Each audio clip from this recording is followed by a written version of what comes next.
से प्रणाम। फिर सूर्यवंश राजा ने कुछ एक्स्ट्रा जता रहा है भाई, 24 घंटे जता रहा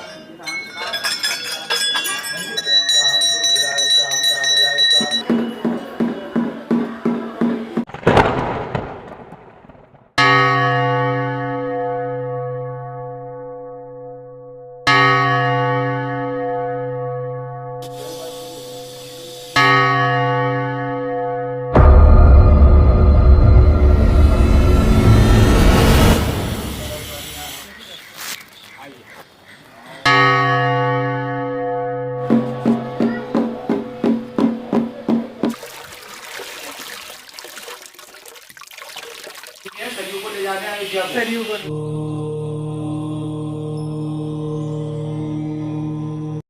दोस्तों आज इस वीडियो में हम उत्तराखंड के बागेश्वर जिले में स्थित ऐसे एकमात्र मंदिर के बारे में बात करने वाले हैं जहां शिव और शक्ति एक साथ स्वयंभू स्थापित हैं, जहां शिव जी और पार्वती मां ने बाघ और गाय के रूप में विचरण किया, जहां एकमात्र मंदिर है जो दक्षिण मुखी है और उसकी जलहरी पूरब दिशा में है, एकमात्र ऐसा मंदिर जो मार्कंडेय ऋषि की तपोभूमि कहलाता है और जहां पर सरयू और गोमती नदी का संगम है। तो चलिए आपको बताते हैं इस मंदिर के बारे में और भी बहुत सारी जानकारी और दिखाते हैं आपको ये मंदिर। अब हम एंटर कर रहे हैं दोस्तों बागनाथ द्वार के अंदर और हम चलते हैं अब थोड़ा सा और आगे। दोस्तों हमारे भारत देश के उत्तराखंड राज्य को देवभूमि के नाम से जाना जाता है। ये पर्वतीय राज्य पौराणिक समय से ही देवी देवताओं का निवास स्थान रहा है। लोगों का यहाँ तक कहना है कि उत्तराखंड के कण कण में भगवान वास करते हैं। बागनाथ मंदिर देव प्रेमी एवं ऋषि प्रेमी राज्य उत्तराखंड के बागेश्वर जिले में स्थित एक प्रमुख और पौराणिक भव्य मंदिर है। बागनाथ मंदिर जो कि सरयू और गोमती नदी के संगम के पास स्थित है, भगवान शिव को समर्पित एक प्रसिद्ध मंदिर है। ये उत्तर भारत में एकमात्र प्राचीन शिव मंदिर है जो कि दक्षिण मुखी है और जिसमें शिव और शक्ति की जलहरी पूरब दिशा की तरफ है। यहाँ शिव पार्वती एक साथ स्वयंभू रूप में जलहरी के मध्य विद्यमान है। ये बागेश्वर जिले का सबसे प्रसिद्ध मंदिर है और बागेश्वर जिले का नाम इसी मंदिर के नाम पर पड़ा है। और दोस्तों अब हम पहुंच गए हैं मंदिर के बिल्कुल सामने।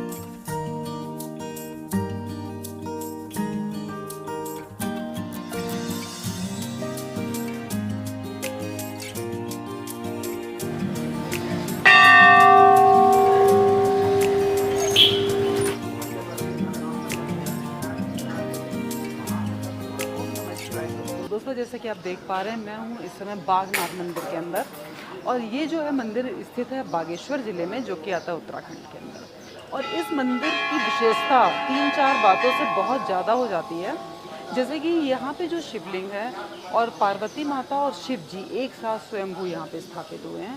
ये पहला ऐसा मंदिर है जहाँ पे माँ पार्वती शिव जी के साथ स्वयंभू स्थापित है। दूसरा यहाँ पे जो शिव जी की दक्षिण मुखी है जो भारत में किसी और मंदिर में नहीं मिलती है। और यहाँ पे जो ये पूरी आप एरिया चारों तरफ का देख रहे हैं ये पूरा एरिया जो है मार्कंडेय ऋषि की तपस्थली कही जाती है। यहाँ पे ऋषि मार्कंडेय जी ने तपस्या की थी। और इसके अलावा दोस्तों ये जो है दो बहुत ही महान पवित्र नदियों का संगम है जो कि है सरयू नदी और गोमती नदी। तो इस तरीके से यहाँ पे बहुत सारी चीज़ें यहाँ से जुड़ी हुई हैं जो हम आपको दर्शन कराते कराते आपको बताते हुए चलेंगे। तो चलिए करते हैं दर्शन महान शिव और पार्वती माता जी के। तो चलिए दोस्तों अब इस मंदिर को देखते हैं थोड़ा। मंदिर के चारों तरफ पहले देखते हैं फिर हम अंदर चल के शिव जी के दर्शन करेंगे। और बाहर देखिए लेफ्ट साइड में कितने सुंदर बाघ रूप में शिव जी। ओम नमः शिवाय।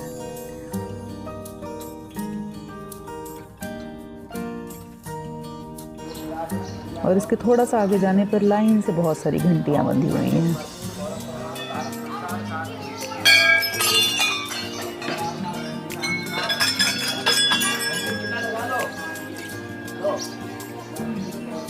चढ़ाओगे अंदर संकल्प कर देते हैं तुम्हारा।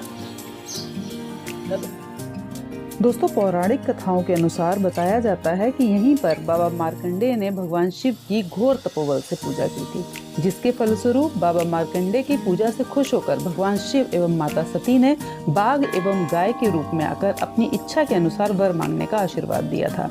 संपूर्ण घटना की पुष्टि के लिए आकाशवाणी हुई जिसमें उमा महेश की स्तुति की गई। इसी वाणी के फलस्वरूप बाड़ेश्वर मंदिर का निर्माण किया गया। इस तरह सरयू के बहने से आज भी आम जनता में धारणा छाई है कि गंग नान बागेश्वर और देवता देखन जागेश्वर, अर्थात गंगा स्नान के लिए बागेश्वर और देवताओं के दर्शन के लिए जागेश्वर जाना चाहिए। तो दोस्तों अब हम पहुंच गए अंदर और करते हैं शिव जी के दर्शन।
दोस्तों यहाँ की मूर्तियाँ देख के अंदाज़ा लगाया जा सकता है कि कितनी पुरानी मूर्तियाँ ये सारी मूर्तियाँ 7वीं सदी से 16वीं सदी के बीच तक की सारी बताई जाती हैं।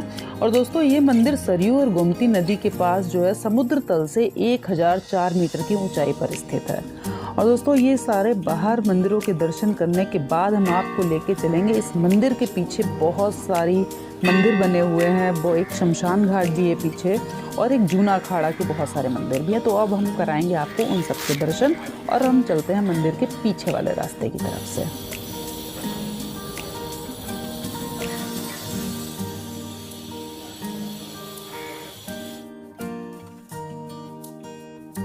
और अब सामने ही दिख रहे हैं शनिदेव भगवान जी। चलिए करते हैं पहले इनके दर्शन।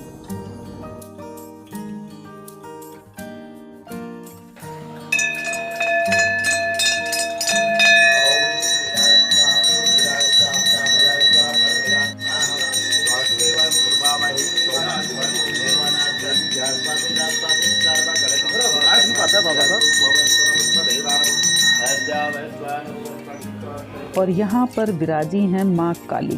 तो चलिए अब करते हैं माँ काली के दर्शन।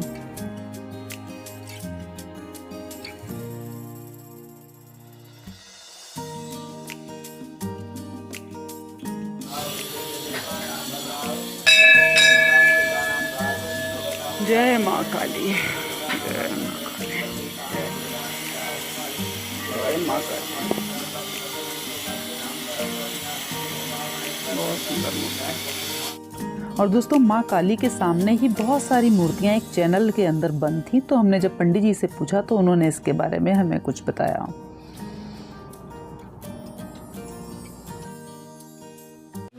और मैंने भी देखा काली माता के मंदिर के तो सामने कुछ मूर्तियां चैनल में बंद है। वो चैनल में मंदिर है, ये पुरातत्व विभाग के संग्रहालय पहले था यहाँ पे। अभी काम चल रहा है यहाँ पे, नीचे मंदिर बन रहा है, अभी संग्रहालय बनना है, ऊपर काम चल रहा है। इसमें सब मूर्तियाँ संग्रहालय में रखी जाएंगी।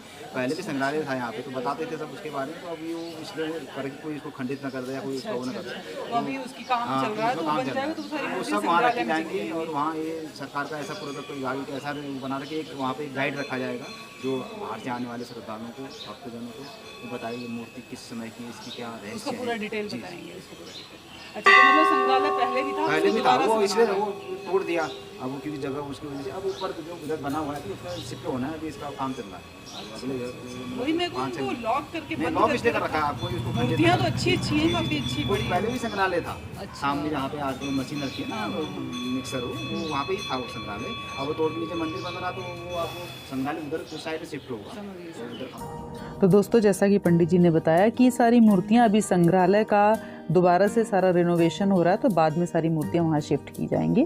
और अब हम आ गए मंदिर के बिल्कुल बैक साइड में, जहां पे बहुत सारे मंदिर लाइन से बने हुए हैं और यहाँ पे सारा जूना अखाड़ा के जो साधु संत लोग हैं वो रहते हैं और इन सारे मंदिरों की देख रेख भी करते हैं। तो चलिए करते हैं दर्शन इनके। पहले तो देखिए भगवान विष्णु की कितनी सुंदर मूर्ति है यहाँ पर, और साथ में शिव जी भी हैं यहाँ पे विराजमान।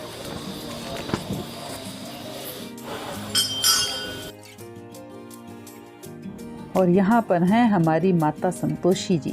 देखिए कितनी सुंदर है माँ संतोषी। दोस्तों, ये जो मंदिरों का समूह है इसे 1602 ईस्वी में राजा लक्ष्मी चंद ने निर्मित करवाया था।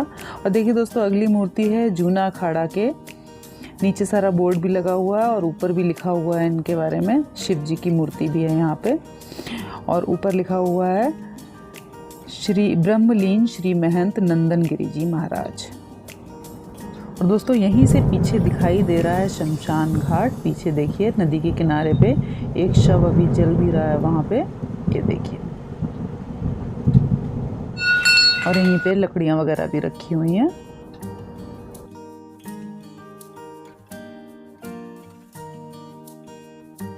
कब धुना है यहाँ पे?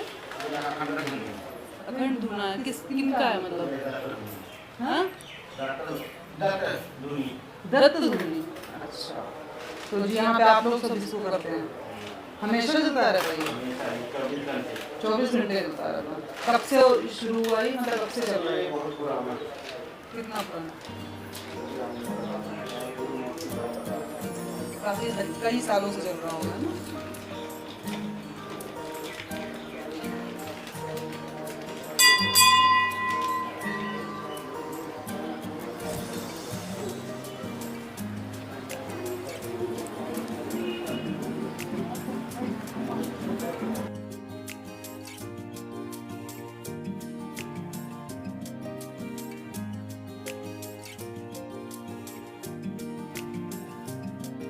और ये रही हमारी शेरावाली माता।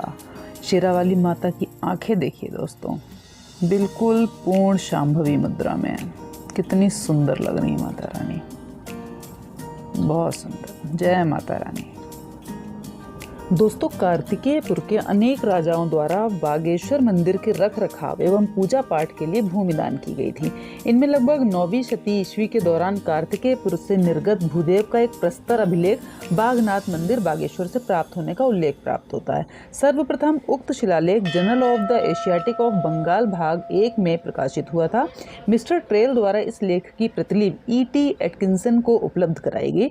उन्होंने इसका अंग्रेजी रूपांतरण हिमालयन गजेटियर खंड 1 में प्रकाशित किया है। इसके उपरांत श्री बद्रीदत्त पांडे द्वारा कुमायूं के इतिहास नामक पुस्तक में इसका उल्लेख किया गया है। डीजी सरकार द्वारा भी बागेश्वर मंदिर के शिलालेख का संक्षिप्त उल्लेख एपिग्राफिका इंडिका भाग 11 में किया गया है। ये उल्लेख उन्होंने पांडुकेश्वर की 3 ताम्रपत्रों के विषय एवं मूल पाठ की तुलना करने के लिए किया।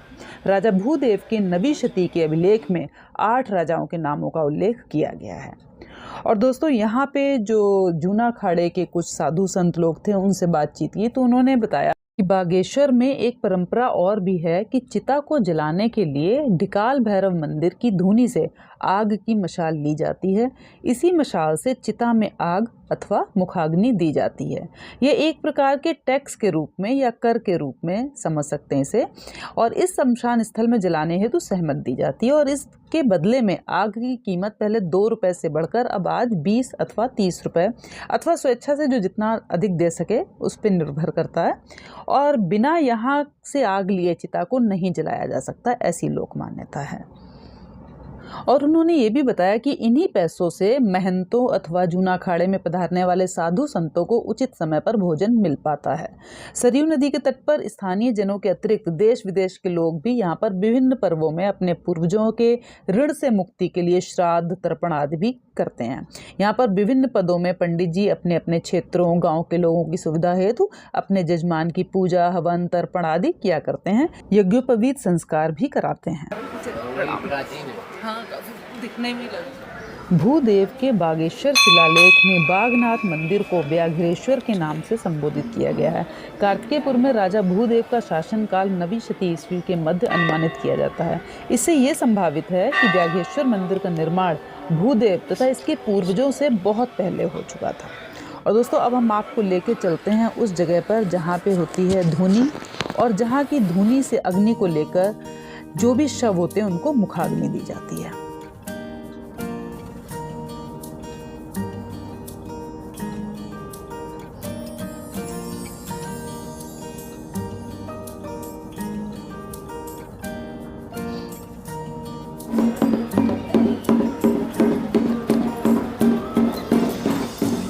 ये रही वो धूनी, शिव जी के चरणों में, हमारे सर्प देवता जी के चरणों में नीचे बनी हुई है धूनी।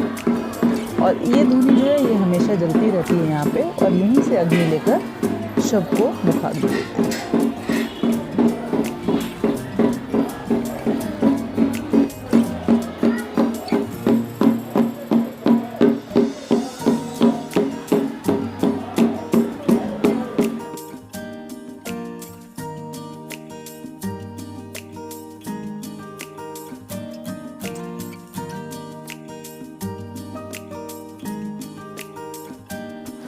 दोस्तों, जैसे कि आप देख रहे हैं, मंदिर के जस्ट बैक साइड का जो एरिया है वो ये है सरयू और गोमती नदी का संगम का किनारा।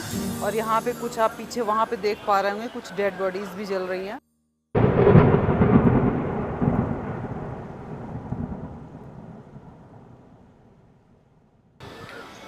तो यहाँ पे पीछे सारा ये डेड बॉडी को जलाते हैं और आगे पूरा मंदिर है, और ये है हमारा सरयू और गोमती नदी का किनारा।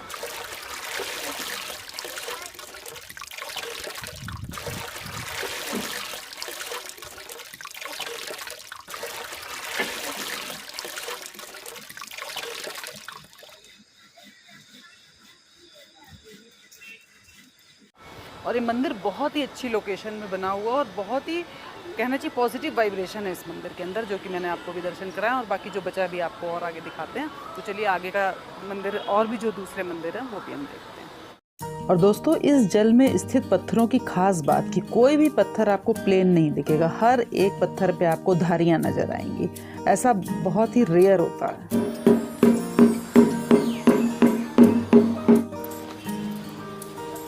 और दोस्तों, अब हम आपको कराते हैं एक बहुत ही प्राचीन शिव मंदिर के दर्शन, जो कि इसी परिसर में स्थित है। जहाँ पे भी आपको शमशान घाट दिखाया था उसी के साइड में एक और मंदिर अंदर बना हुआ है। और यहाँ पे एक बोर्ड लगा हुआ है जिस पर लिखा हुआ कि यहाँ पर जो भी मूर्तियाँ हैं, अगर किसी भी तरीके से कोई उनको नुकसान पहुँचाता है तो उसको 2 साल की सज़ा या कारागार या फिर उसको 1 लाख रुपए जुर्माना देना पड़ेगा। और चलिए अब हम कराते हैं आपको एक बहुत ही सुंदर शिवलिंग के दर्शन और बताते हैं आपको हम बागेश्वर की जो स्टोरी है उसके बारे में।